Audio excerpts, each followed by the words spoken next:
तो कहानी की शुरुआत एक लैब को दिखाते हुए होती है, जहां रात के समय लैब का चौकीदार रॉन साफ सफाई कर रहा होता है। इसी दौरान रॉन नोटिस करता है कि पीटर नाम का साइंटिस्ट अभी भी लैब में काम कर रहा है। ये देखकर रॉन पीटर के साथ मजाक करने की कोशिश करता है, लेकिन पीटर अपने काम में बिजी होने के कारण रॉन पर ध्यान नहीं देता। तभी रॉन सफाई करने के लिए लैब के अंदर चला जाता है। दूसरी ओर पीटर कुछ खाने के लिए वहाँ से बाहर आ जाता है, पर मशीन खराब होने की वजह से पीटर खाने के लिए कुछ भी नहीं ले सकता था, जिससे वो परेशान हो जाता है। यहाँ लैब के अंदर रॉन की नजर एक ऐसे पेशेंट पर पड़ती है जिसकी नसें पूरी तरह काली पड़ चुकी है। रॉन उस आदमी के करीब जाता है और देखता है कि उसकी कलाई पर DOD नाम का लेबल लगा हुआ है, जिससे रॉन को लगता है कि उस आदमी का नाम डॉड है। तभी अचानक वो पेशेंट अपना हाथ हिलाता है, जिससे रॉन चौंक जाता है और गलती से लाइफ मॉनिटर से टकरा जाता है, जिस वजह से मॉनिटर की स्क्रीन पर फ्लैट लाइन चलने लगती है। ये देखकर रॉन और भी ज्यादा घबरा जाता है, इसलिए वो उस आदमी को बचाने के लिए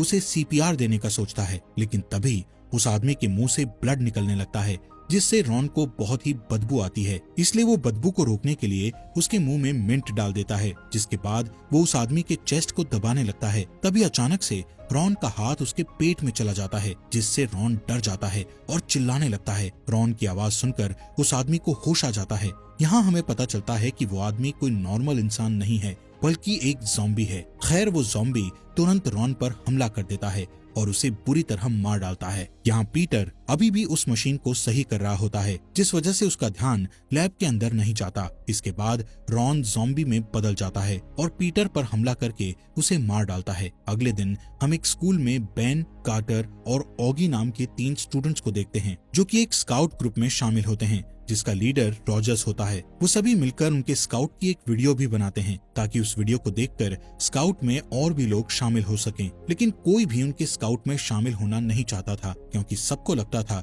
कि इस उम्र में सिर्फ लूजर्स ही स्काउट में शामिल होते हैं। खैर यहाँ रॉजर्स तीनों स्टूडेंट्स को बताता है कि आज रात ऑगी को स्काउटिंग का हाईएस्ट बैच दिया जाएगा, इसलिए आज रात सभी कैंपिंग के लिए जाएंगे। इसके बाद कार्टर और बेन घर के लिए निकल जाते हैं, जहाँ रास्ते में दोनों अपने स्काउट के बारे में बातें करते हैं, जिससे पता चलता है कि वो दोनों इस स्काउट में सिर्फ ऑगी के लिए शामिल हुए थे। असल में जब ऑगी के पिता की डेथ हुई थी, तब से वो बहुत अकेला महसूस करता था, इसलिए ऑगी के लिए दोनों ने स्काउट में शामिल होने का फैसला किया था। लेकिन अगले साल कार्टर और बेन का ग्रेजुएशन होने वाला था और उन्होंने अभी तक किसी भी लड़की को डेट नहीं किया था। साथ ही वो दोनों किसी भी पार्टी में भी नहीं गए थे। यहाँ कार्टर बेन से कहता है कि हम स्काउट की यूनिफॉर्म के कारण बच्चों की तरह दिखाई देते हैं, इसलिए हमें जल्द से जल्द इस स्काउट को छोड़ना होगा। ये सुनकर बेन कार्टर से बहस करने लगता है, जिस दौरान बेन का ध्यान सड़क से हट जाता है और उनकी गाड़ी एक हिरण से टकरा जाती है, जिससे उस हिरण की डेथ हो जाती है। साथ ही इस एक्सीडेंट के कारण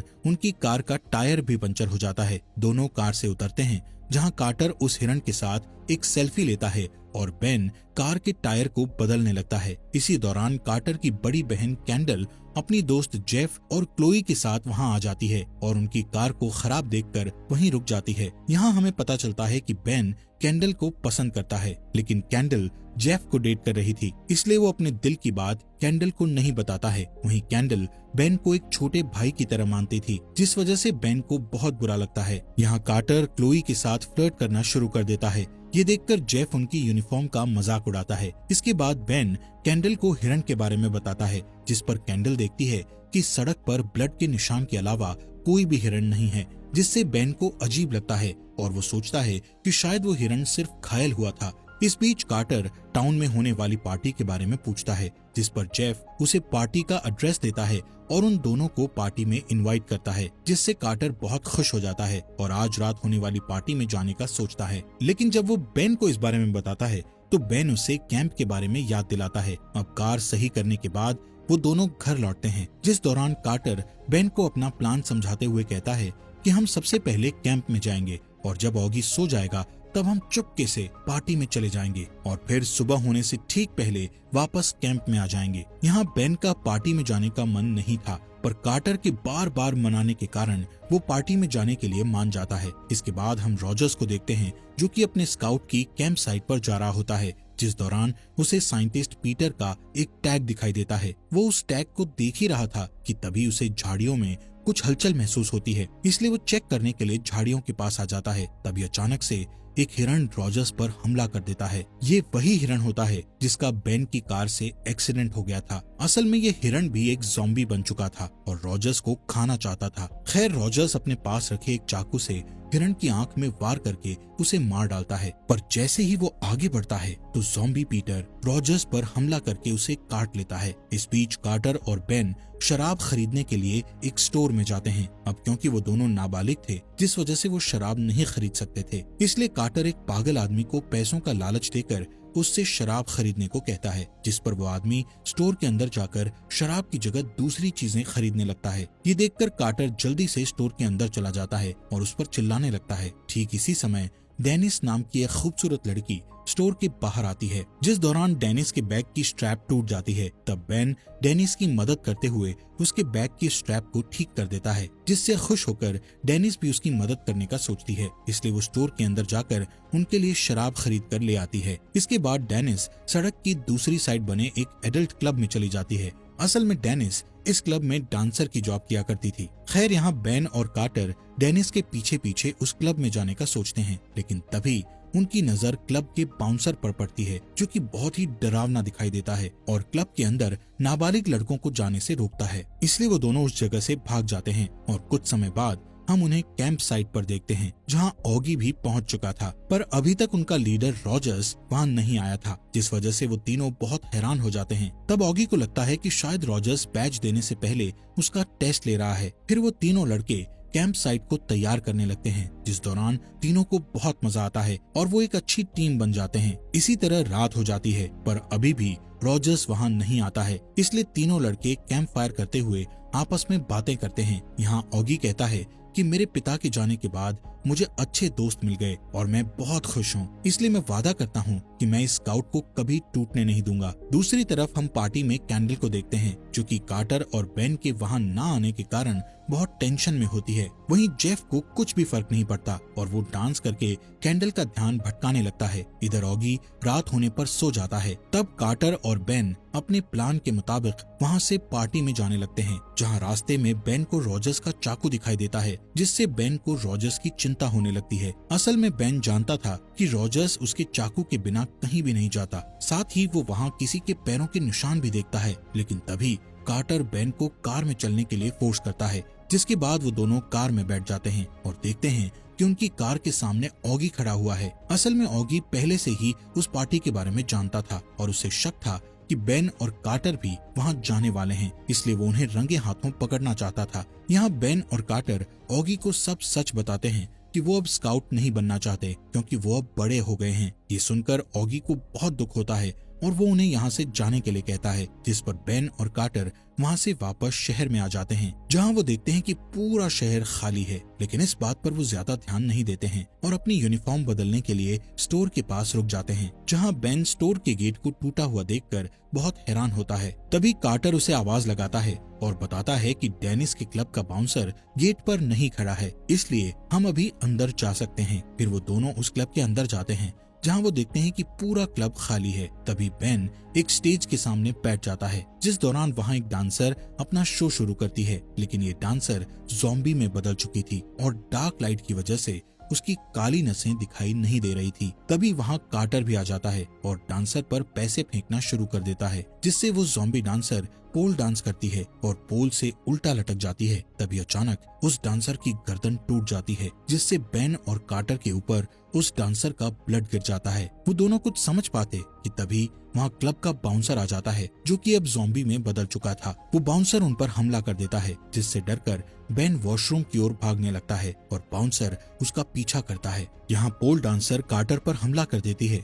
जिससे बचने के लिए कार्टर एक टूटी हुई बोतल को उसके सिर पर मार देता है। दूसरी तरफ बाउंसर बेन को ढूंढ लेता है और उसके ऊपर हमला करने लगता है, पर तभी वहाँ डेनिस आ जाती है और उस बाउंसर को गन से शूट करके मार डालती है। इस बीच ऑगी रॉजर्स के घर जाने का फैसला करता है, पर जब वो उसके घर में जाता है तो उसे वहाँ कोई भी नजर नहीं आता, इसलिए ऑगी एक छोटे से बोर्ड पर रॉजर्स के लिए एक मैसेज छोड़कर जाने लगता है। इसी दौरान उसका पेट दर्द होने लगता है, जिस वजह से वो वॉशरूम में चला जाता है। तभी हम गार्डन में रॉजर्स को देखते हैं, जो कि अब ज़ॉम्बी में बदल गया था। यहाँ रॉजर्स ऑगी को वॉशरूम की खिड़की से देख लेता है और उसे खाने के लिए वहाँ आ जाता है, पर तभी ऑगी वॉशरूम से बाहर आ जाता है, जहां वो रॉजर्स को ज़ॉम्बी के रूप में देखकर चौंक जाता है। जिसके बाद रॉजर्स उस पर हमला करने लगता है, इसलिए ऑगी उससे बचने के लिए इधर उधर भागने लगता है और घर के सामान को उठाकर उस पर फेंकने लगता है, पर किसी भी चीज से रॉजर्स को फर्क नहीं पड़ता है। इसलिए ऑगी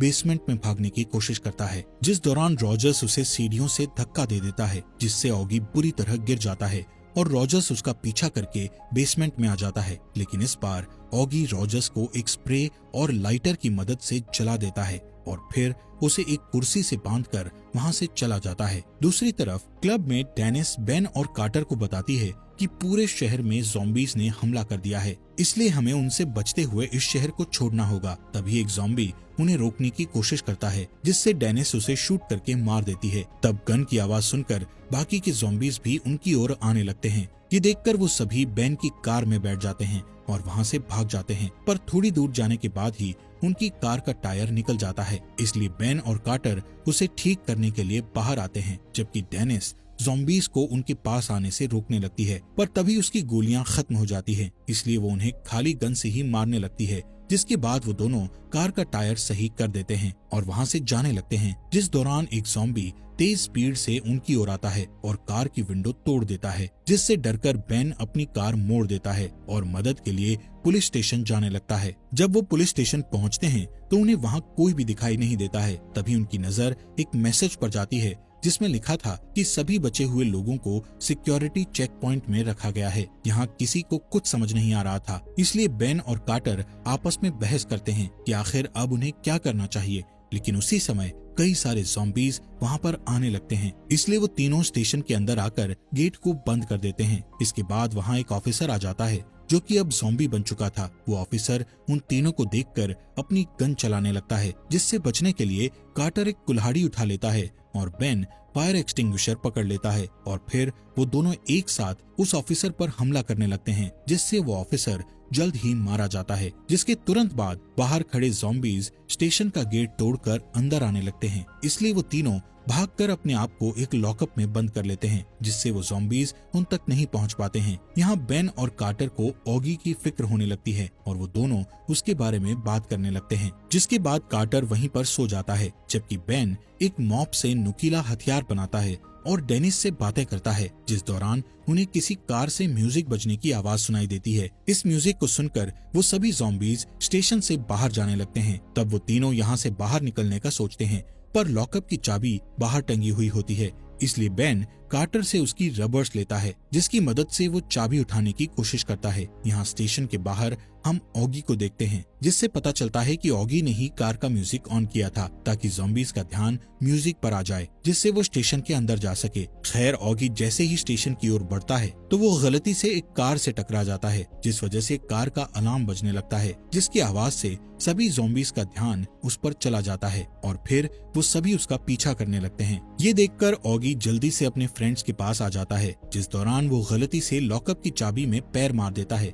जिससे वो चाबी एक छेद में जाकर गिर जाती है। पर ऑगी उन्हें चिंता ना करने को कहता है और अपनी स्काउट से सीखी स्किल्स का यूज करके लॉक खोलने लगता है। तभी वहाँ एक ज़ॉम्बी आ जाता है। तब बेन उसे मॉप से हमला करके मार डालता है। इसके बाद वो सभी वहाँ से बाहर निकलकर भागने लगते हैं, जिस दौरान उन्हें रास्ते में एक ट्रक दिखाई देता है। पर जैसे ही वो उस ट्रक के पास जाते हैं तो देखते हैं कि उस ट्रक का ड्राइवर भी एक ज़ॉम्बी बन चुका है। यहाँ ऑगी को लगता है कि वो उस ड्राइवर से बात कर सकता है, इसलिए वो अजीब जानवरों की आवाज निकालकर उस ज़ॉम्बी ड्राइवर से बात करने लगता है और गाना गाकर उस ज़ॉम्बी का मजाक उड़ाता है। तब वो ज़ॉम्बी भी उनके साथ गाना गाने लगता है, जिससे सभी लोग एंजॉय करने लगते हैं। लेकिन अचानक से कोई उस ज़ॉम्बी पर पीछे से शूट करके उसे मार डालता है। असल में ज़ॉम्बी को एक आर्मी ऑफिसर ने मारा था, जो कि शहर में बचे हुए लोगों को बचाने आया था। यहाँ से सभी उस ऑफिसर की गाड़ी में बैठकर जाने लगते हैं, जिस दौरान ऑफिसर उन्हें बताता है कि ये वायरस बुरी तरह फैल रहा है और सभी लोग ज़ॉम्बी में बदल रहे हैं। तभी बेन को ध्यान आता है कि शहर में सीक्रेट पार्टी होने वाली थी, जिसमें कैंडल और उसके फ्रेंड्स जाने वाले थे। इसलिए बेन उस ऑफिसर को पार्टी में मौजूद लोगों के बारे में बताता है, जिससे वो ऑफिसर उन्हें बचाने के लिए निकल जाता है। पर जैसे ही वो उस जगह पहुंचते हैं तो उन्हें सारी जगह खाली दिखाई देती है, जिससे कार्टर को समझ आ जाता है कि जेफ ने उन्हें गलत एड्रेस दिया था। इसी बात पर ऑगी कार्टर का मजाक उड़ाने लगता है, जिससे उन तीनों के बीच लड़ाई होने लगती है। खैर, इसके बाद सभी वहाँ से जाने लगते हैं, जिस बीच डेनिस उस ऑफिसर के हाथ में एक ज़ॉम्बी बाइट नोटिस करती है। थोड़ी देर के बाद वो ऑफिसर ज़ॉम्बी में बदल जाता है और सभी पर हमला करने लगता है, जिससे वो सभी गाड़ी से उतर जाते हैं और डेनिस उस ऑफिसर को गाड़ी के गेट से बार बार मारकर उसे जान से मार डालती है। इसी समय उस गाड़ी में लगे रेडियो से एक मैसेज आता है, जिससे उन्हें पता चलता है कि 2 घंटे में पूरे शहर को ब्लास्ट कर दिया जाएगा, जिससे सभी परेशान हो जाते हैं। तभी कार्टर को याद आता है कि उसकी बहन कैंडल अपनी डायरी में हर चीज लिखती थी, इसलिए उसने अपनी पार्टी का एड्रेस भी लिखा होगा। इसलिए वो सभी पार्टी का पता लेने के लिए उसके घर जाते हैं, जिस दौरान कार्टर की पड़ोसी मिस फील्डर उन्हें देख लेती है, जो कि ज़ॉम्बी बन चुकी थी। इधर सभी लोग कैंडल की डायरी को खोजने लगते हैं, जिस दौरान उन्हें नीचे से शोर सुनाई देता है, इसलिए ऑगी और कार्टर चेक करने के लिए नीचे जाते हैं। यहाँ डेनिस बेन से पूछती है कि आखिर तुमने अभी तक कैंडल को अपने दिल की बात क्यों नहीं बताई, जिस पर बेन उसे कहता है कि मुझे इस चीज का एक्सपीरियंस नहीं है, जिस वजह से मुझे डर लगता है। तब डेनिस उसका हौसला बढ़ाने के लिए उसे किस करना सिखाती है। इसी बीच एक ज़ॉम्बी ट्रैम्पोलिन पर कूदकर उन्हें विंडो से देखने की कोशिश करता है। दूसरी ओर कार्टर पर मिस फील्डर हमला कर देती है, जिससे कार्टर बुरी तरह चीखने लगता है। तब कार्टर की चीख सुनकर वहाँ और भी ज़ॉम्बीज आने लगते हैं। यहाँ कार्टर और ऑगी मिस फील्डर को मारने लगते हैं। तभी वहाँ एक और ज़ॉम्बी आ जाता है, जिसे ऑगी संभालता है और फिर वो दोनों मिलकर उन ज़ॉम्बीज को मार देते हैं। इसी दौरान बेन और डेनिस भी नीचे आ जाते हैं, जहाँ वो देखते हैं कि घर के अंदर कई सारे ज़ॉम्बीज आ रहे हैं। इसलिए वो सभी कैंडल के रूम में जाकर दरवाजे को फर्नीचर से बंद कर देते हैं, जिसके बाद वो सभी विंडो से भागने की कोशिश करते हैं, लेकिन वहाँ पहले से ही कई ज़ॉम्बीज उनका इंतजार कर रहे थे। तभी एक ज़ॉम्बी ट्रैम्पोलिन पर जंप मारकर बेन को पकड़ लेता है, इसलिए बेन के फ्रेंड्स उसे वापस रूम में खींच लेते हैं। अब वो सभी बुरी तरह फंस चुके थे और उनका गेट भी टूटने वाला था, इसलिए सभी लोग ट्रैम्पोलिन पर कूदकर पड़ोसी के घर में जाने का प्लान बनाते हैं, जिसके बाद वो सभी एक एक करके ट्रैम्पोलिन पर कूदते हैं और दूसरी साइड पहुंच जाते हैं। लेकिन जब बेन की बारी आती है तो उसे कैंडल की डायरी दिखाई देती है, इसलिए वो उस डायरी को उठाने के लिए जाता है। ठीक इसी समय ज़ॉम्बीज रूम का गेट तोड़कर अंदर आने लगते हैं, जिसे देखकर बेन विंडो की ओर जाता है, जहां से फिसल जाता है, इसलिए वो एक ज़ॉम्बी को पकड़ लेता है। अब क्योंकि नीचे कई सारे ज़ॉम्बीज थे, इसलिए डेनिस सभी ज़ॉम्बीज का ध्यान अपनी ओर करती है, जिससे बेन ट्रैम्पोलिन पर गिरता है और अपने दोस्तों के पास पहुंच जाता है। यहाँ से वो सभी मिस फील्डर के घर में जाकर छिप जाते हैं, जहाँ उन्हें किचन से कुछ आवाजें सुनाई देती है, इसलिए वो चेक करने के लिए किचन में जाते हैं। तभी अचानक ऑगी के कंधे पर एक ज़ॉम्बी बिल्ली आकर बैठ जाती है। तब डेनिस उसे एक पेन से मार देती है, लेकिन वहाँ और भी बिल्लियाँ होती है जो कि ज़ॉम्बी में बदल चुकी थी और वो सभी बिल्लियाँ उन पर हमला कर देती हैं, जिनसे बचने के लिए वो सभी गराज में भागते हैं और मिस फील्डर की कार चुराकर वहाँ से भागने लगते हैं, जहाँ उन्हें रॉजर्स दिखाई देता है, जो कि सड़क के बीच में खड़ा हुआ था। पर बेन वहाँ रुकने की जगह रॉजर्स के ऊपर कार चढ़ाकर निकल जाता है। इसके बाद बेन डेनिस को आर्मी से मदद लेने के लिए कहता है, इसलिए डेनिस एक बाइक लेकर आर्मी से मदद मांगने चली जाती है। यहाँ तीनों लड़कों को कैंडल की डायरी से उनकी पार्टी का एड्रेस पता चल जाता है, इसलिए वो तीनों कैंडल को बचाने के लिए निकल जाते हैं। लेकिन इससे पहले वो एक हार्डवेयर शॉप पर रुकते हैं, जहाँ से वो अपने लिए कुछ हथियार बनाते हैं। दूसरी तरफ हम उस बिल्डिंग को देखते हैं जहाँ पार्टी हो रही थी। तभी म्यूजिक की आवाज सुनकर एक ज़ॉम्बी पार्टी में घुस जाता है। यहाँ पार्टी में क्लोई की मुलाकात एक नए लड़के से होती है और वो उसके साथ हैंग आउट करने निकल जाती है, जहाँ क्लोई अपने फोन पर एक वीडियो देखने लगती है। तभी एक ज़ॉम्बी वहाँ आ जाता है और उस लड़के को मारकर क्लोई के पास आ जाता है, जिसे देखकर वो बहुत बुरी तरह डर जाती है और चिल्लाने लगती है। यहाँ डांस फ्लोर पर कैंडल अपने भाई और उसके दोस्तों के बारे में सोचकर बहुत परेशान हो रही होती है, इसलिए जेफ उसे बता देता है कि मैंने कार्टर को गलत एड्रेस दिया था, इसलिए वो दोनों अभी तक यहाँ नहीं आए हैं। इससे कैंडल को गुस्सा आ जाता है। तभी अचानक वहाँ क्लोई आ जाती है, जो कि एक ज़ॉम्बी बन गई थी। वो जेफ पर हमला करके उसे काट लेती है। ये देखकर कैंडल चिल्लाने लगती है और वहाँ से भागने की कोशिश करती है, लेकिन जैसे ही वो गेट खोलती है तो वहाँ कई सारे ज़ॉम्बीज अंदर आने लगते हैं, जो पार्टी में मौजूद सभी लोगों पर हमला करने लगते हैं। जिसके बाद वहाँ बेन, ऑगी और कार्टर आ जाते हैं और ज़ॉम्बीज से लड़ने लगते हैं। यहाँ तीनों मिलकर अपने बनाए हथियारों से ज़ॉम्बीज को बुरी तरह मारने लगते हैं, जिस दौरान कार्टर के सामने उसकी क्रश क्लोई आ जाती है, जिसे मारने के बाद उसे बहुत दुख होता है। दूसरी ओर बेन के सामने जेफ आ जाता है, जिसे मारने के बाद बेन बहुत खुश होता है, फिर बेन कैंडल को बचाने की कोशिश करता है, लेकिन उसके रास्ते में कई और ज़ॉम्बीज आ जाते हैं। ये देखकर बेन के फ्रेंड्स उन ज़ॉम्बीज को मारकर रास्ता साफ कर देते हैं, जिसके बाद वो तीनों लड़के सभी बचे हुए लोगों को पार्टी से बाहर निकालकर गेट बंद कर देते हैं ताकि कोई भी ज़ॉम्बी उनका पीछा न कर सके। फिर वो तीनों बिल्डिंग के अंदर बने बास्केटबॉल कोर्ट में पहुंच जाते हैं, जहां से भागने का उन्हें कोई भी रास्ता दिखाई नहीं देता। तभी ऑगी बताता है कि मैंने इमरजेंसी के लिए एक बॉम्ब तैयार किया था। वो उस बॉम्ब को बाहर निकालता है और सभी ज़ॉम्बीज को मारने के लिए उस बॉम्ब को जलाने लगता है। ठीक उसी समय डेनिस वहां आती है और उन्हें यहाँ से बाहर निकलने का रास्ता बताती है, जिससे बेन और कार्टर तुरंत उसका पीछा करते हैं, जबकि ऑगी अभी भी बॉम्ब को जलाने की कोशिश करता है। तभी उस बॉम्ब में आग लग जाती है और ऑगी ब्लास्ट होने से ठीक पहले बिल्डिंग से बाहर आ जाता है, जिसके बाद वो सभी उस बिल्डिंग को ब्लास्ट होते हुए देखते हैं, पर अभी भी रॉजर्स जिंदा होता है और उन पर हमला करने के लिए आगे बढ़ता है। लेकिन तभी वहाँ आर्मी आ जाती है और रॉजर्स को मार डालती है। अगली सुबह हम बेन को आर्मी कैंप में देखते हैं, जहाँ वो डेनिस को डेट पर चलने के लिए पूछता है, जिस पर डेनिस उसे याद दिलाती है कि तुम्हारे मन में किसी और के लिए प्यार है। इसलिए बेन अपने ऊपर भरोसा करता है और कैंडल के पास जाकर उसे किस कर लेता है, जिससे कैंडल भी बहुत खुश हो जाती है। और इसी के साथ ये अमेजिंग मूवी यहीं पर खत्म